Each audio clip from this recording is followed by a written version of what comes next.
Hi, good day to each and everyone. For today's video, we shall deal with the continuation of our discussion on vectors.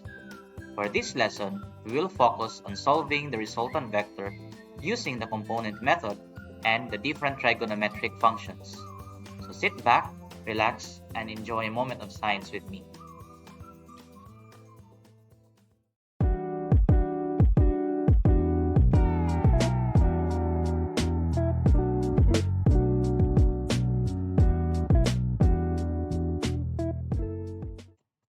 In this video, we will tackle on solving resultant vectors in two ways.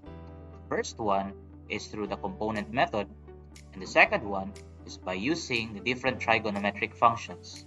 So, without further ado, let us now begin with our discussion. Now, let us try solving some problems that involves vector analysis using component method. So, for example here, in our previous problems, we dealt with um, vectors that doesn't lie in one dimension but lies in two dimension. In this case, let us take a look at what if these vectors lie in between the x and y dimension. So for example, in this particular problem that I created, an airplane takes off from the airport runway, traveling a distance of around 7 kilometers at 30 degrees north of east, before taking a turn at 25 degrees west of north for 10 kilometers. We'll find the resultant vector of the plane. So, of course, let's write what is asked here, our resultant vector, which is unknown. And our given vectors here is our vector 1, 7 kilometers at 30 degrees north of east, and vector 2, 10 kilometers at 25 degrees west of north. So, how do we deal with this problem? Now, there is a method which we call as component method, wherein we will break down the components of the given vectors into its x and y components, and we shall deal with it one at a time.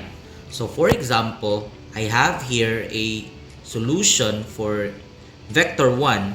What we need to do here is first draw the depiction of the first vector using our Cartesian plane. So as you can see here, we have here our vector 1 is 7 kilometers but on the direction of 30 degrees north of east. So that's why you can see the angle is located beside the x-axis. So that is north of east, 30 degrees. Now, if we are going to solve for its x and y components, I'm going to call the x component as the v1x and the y component as v1y. Now, to solve for the v1x and v1y, we need to apply the trigonometric functions that I described earlier, the SO, CA, TOA. So, as you can see, since our problem here, our angle is here, that would mean that v1x here would be our adjacent side, okay? That would be our adjacent side, and of course, our v1y there would be our opposite side, okay? So this would be our opposite side, and this would be our adjacent side.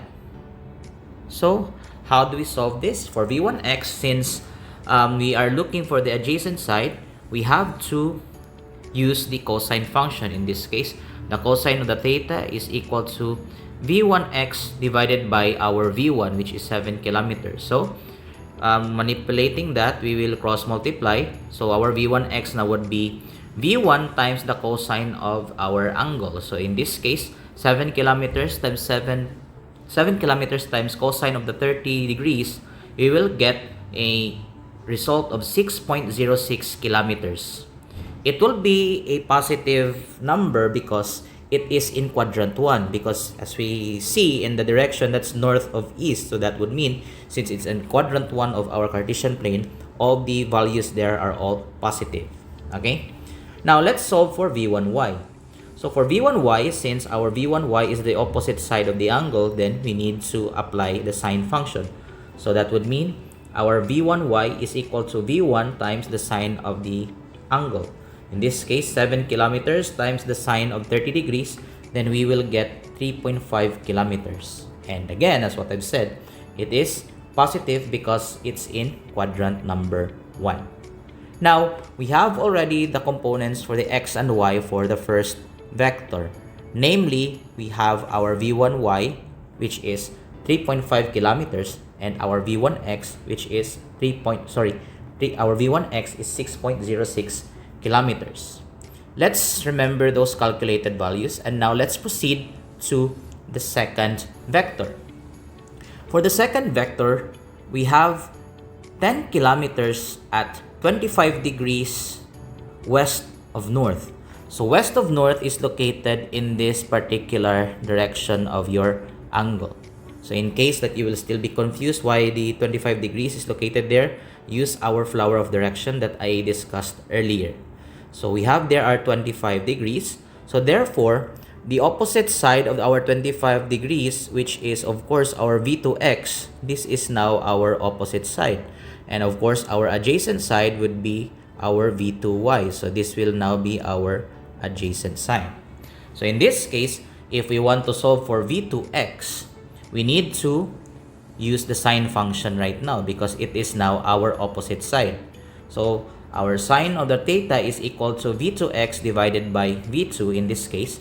And then for v2x, that's v2 times the sine of the angle, in this case 10 kilometers multiplied by the sine of 25 degrees, then we will get 4.23 kilometers. Now you might be wondering why it's negative sign. It's because, as you can see, it's located in quadrant number 2, wherein the x-axis is negative but the y-axis is positive.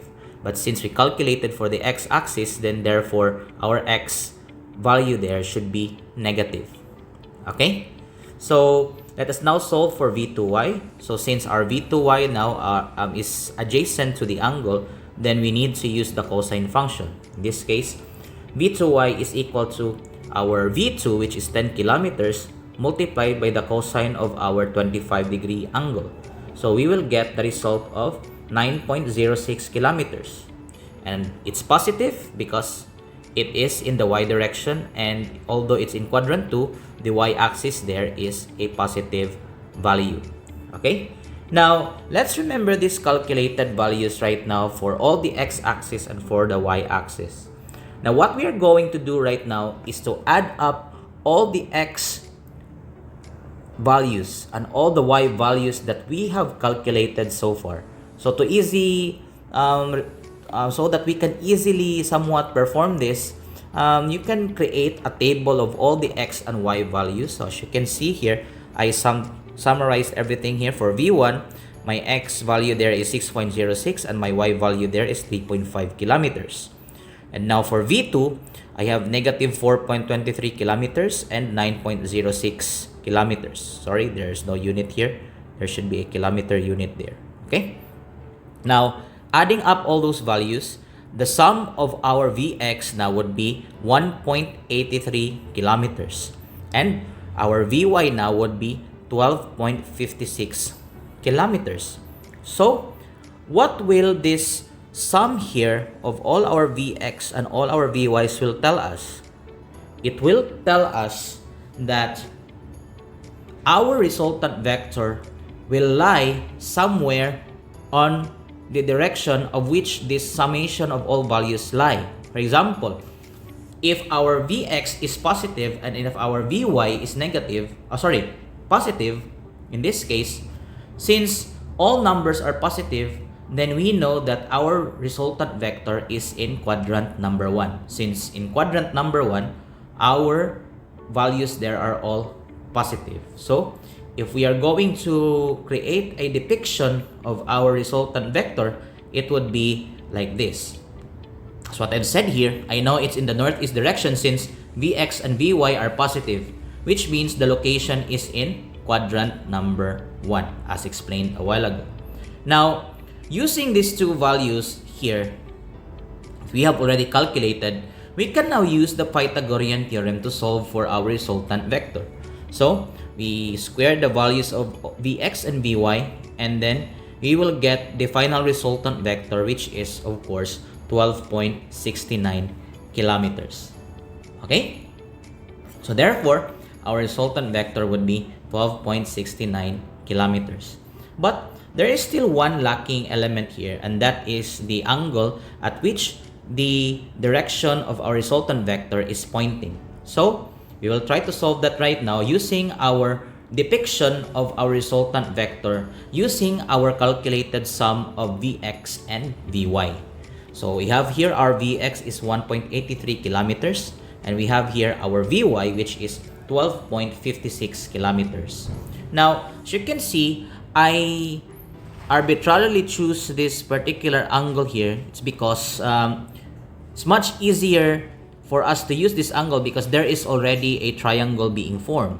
Now, with regards to what angle you are going to calculate, as what I've said in our previous discussion, you may choose to use the other side of the angle, which is in this case here, because that will depend on our comfort of solution. Okay, so in my case, since I'm more comfortable calculating the angle here because there are already given sides, I can already identify which is the opposite side and which is the adjacent side. So in this case, if I will solve for the angle here, I know that the opposite side for this one will be my Vy. So this is my opposite side, and my adjacent side would be my Vx. So this is now my adjacent side. So using this opposite and adjacent side, I can actually calculate right now the resultant vector, the resultant angle at which this resultant vector will be pointing. So I'm going to use a tangent function for this. So our tangent theta would be then equal to our Vy divided by our Vx. So that would mean 12.56 divided by 1.83. That will give us a result, if you plug it in our calculator, that is equal to 6.86387978. Okay, but that is not yet the angle. To get the angle for this, you need to calculate the reverse of the tangent function for this one, and that will give you an angle that is equal to 81.71 degrees. But the next question is, at what direction? So remember our flower of direction. If the angle is calculated here, that would mean that this direction is actually what we call as the north of east. So when we calculate our final answer now, that would give us 12.69 kilometers at 81.71 degrees north of east. Okay? So I hope that this example will give you a much clearer process of how do we calculate the resultant vector by breaking down the components of our given vectors. Now, before we wrap up this video, let me just share to you some of the few tips that I learned when I was also learning how to solve for vectors. So, the first thing that I would like to share to you is to always pay attention to the direction of your vectors.